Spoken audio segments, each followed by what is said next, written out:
billahi minasyaitanir rajim. Bismillahirrahmanirrahim. Assalatu wassalamu ala Rasulillah Sayyidina Muhammad wa ala alihi ashabi ajma'in. Amma ba'd. Assalamualaikum warahmatullahi wabarakatuh. Una sa lahat, papasalamat po kami sa Allah Subhanahu wa Ta'ala dahil nagkaroon na po tayo ng pagkakataon para magtipon-tipon sa araw na ito. At ito po ay tinatawag naming Grand Iftar. Nangyayari po ito every once a year sa buwan ng Ramadan. So ito, umabot na po kami ng, alhamdulillah, umabot na po kami ng 600, including children, families, girls and boys.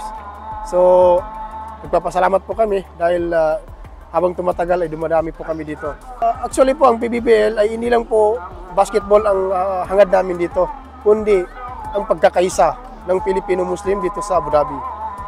Dahil ang Propeta Muhammad sallallahu alaihi wasallam ay ang sugod ng Allah ay siya rin po nagsabi na kailangan sa isang community ay nagkakaisa. So ito po yung isang inspiration namin na para buuin itong aming samahan.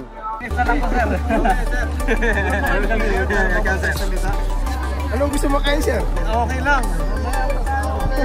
Assalamualaikum sa inyong lahat.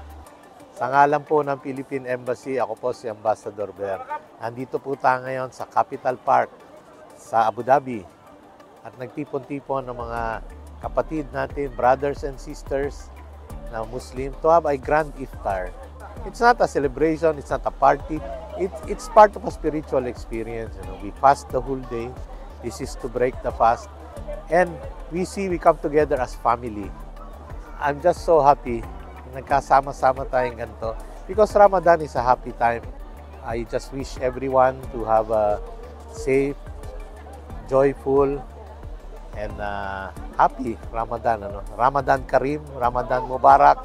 Magkita-kita ulit tayo pa-celebrate Eid al-Fitr. Inshallah.